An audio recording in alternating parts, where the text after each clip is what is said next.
आदरणीय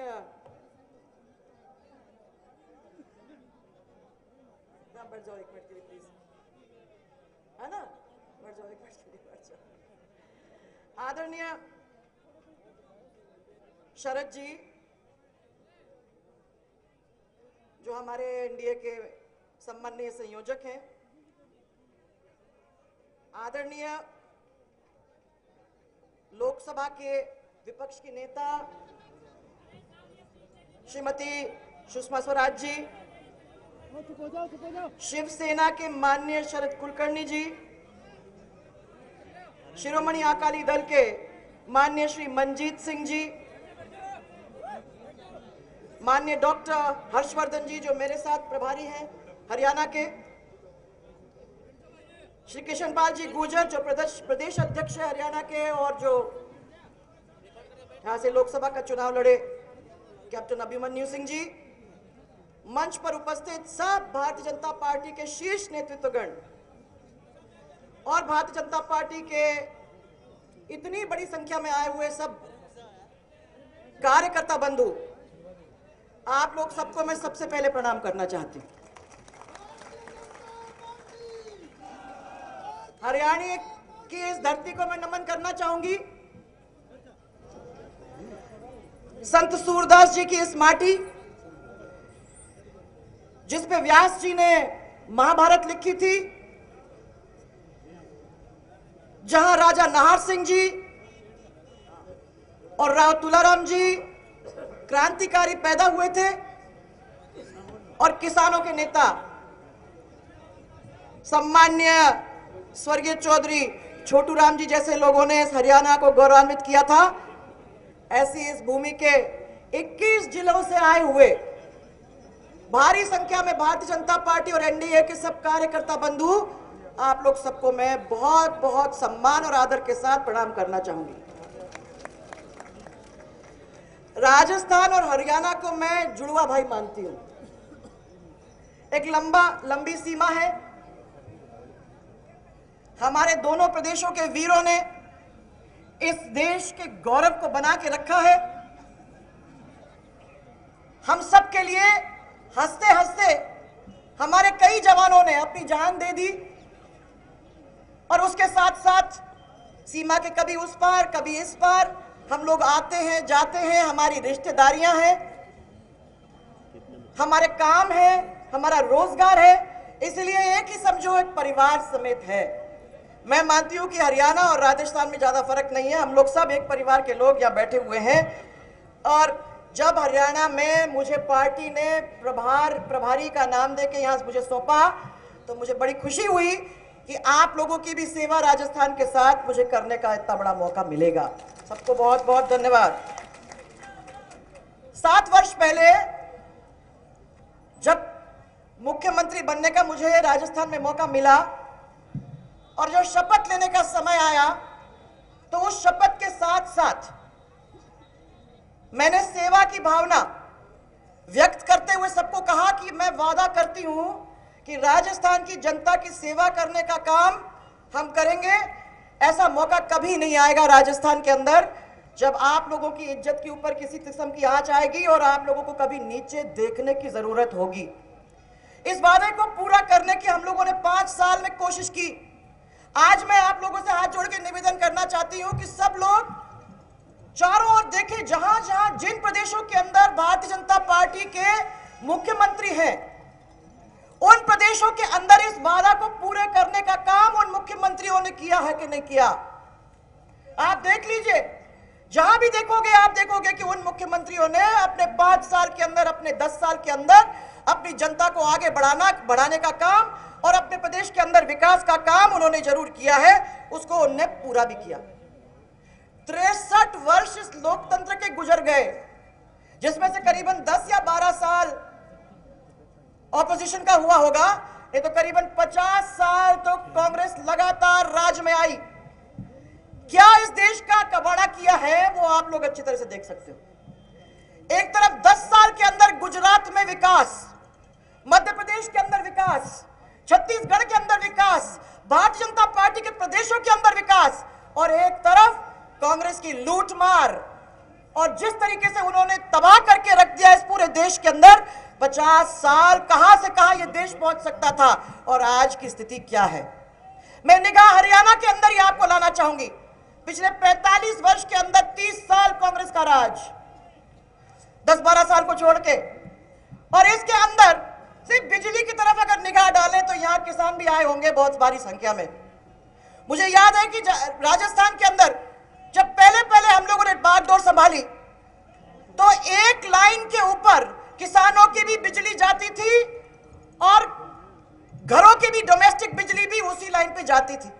5 साल के अंदर दोनों लाइन को हम लोगों ने अलग किया और बिजली की कमी होने के बावजूद भी हम लोगों ने ये कमी होने के बावजूद भी हम लोगों ने 24 घंटे घरेलू बिजली लोगों के घरों के अंदर पहुंचाने का काम किया ये 5 साल में।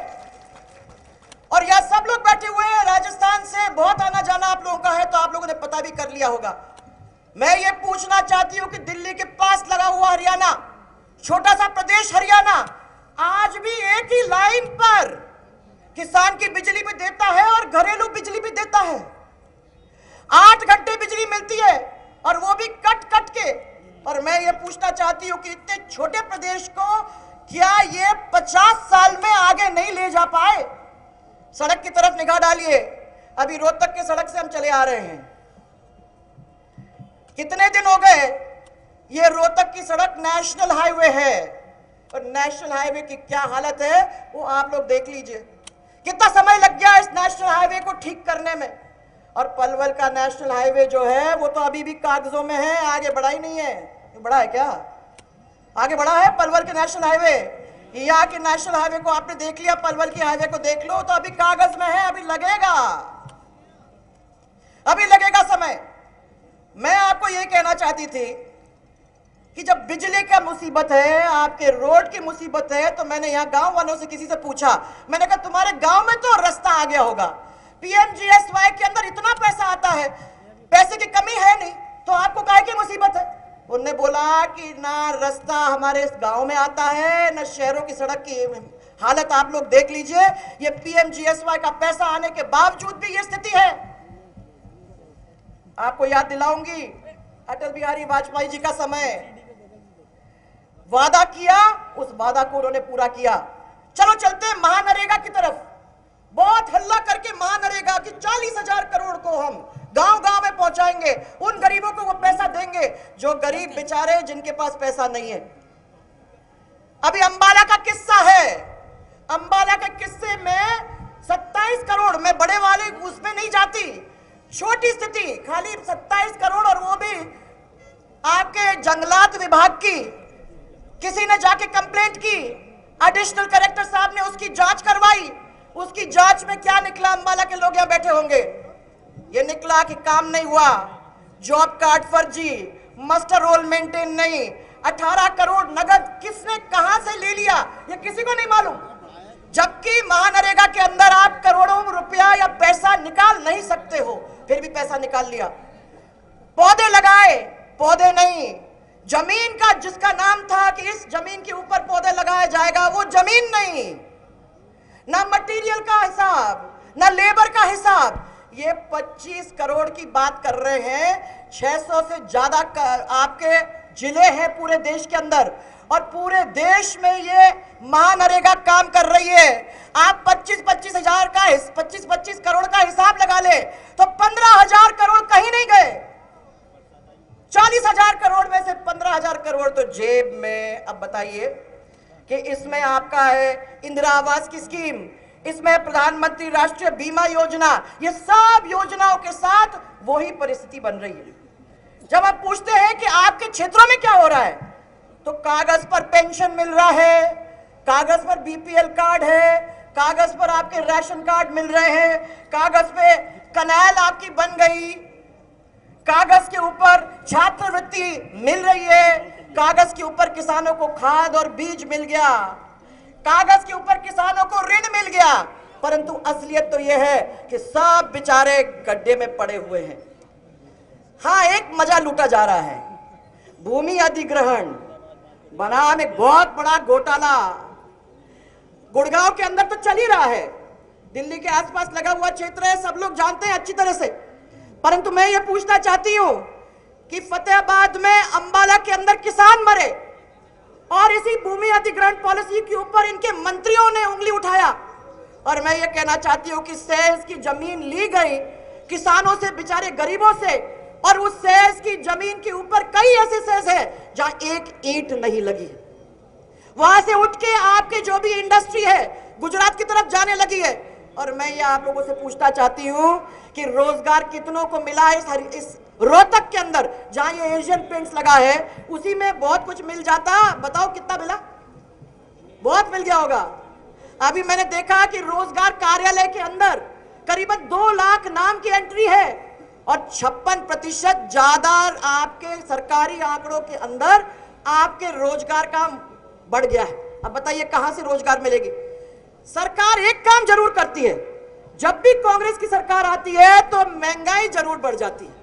चाहे इंदिरा गांधी का समय था, चाहे राजीव गांधी का समय था, चाहे आपके मनमोहन सिंह जी का समय है, बहुत जोरदार महंगाई हर तीनों राज्यों के अंदर हुआ था।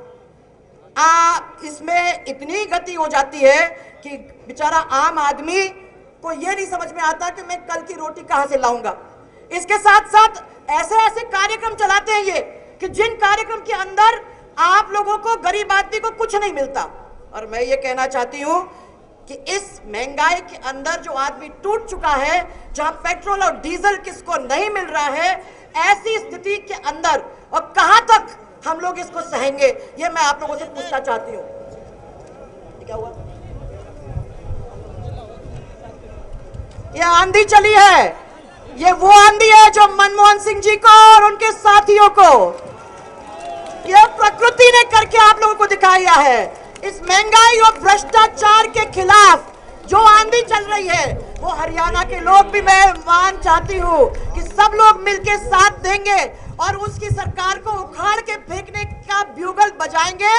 तो इसी हरियाणा से आप जोरदार नारा लगा के मेरे को कहिए, भारतीय जनता पार्टी, जनता दल, एनडीए।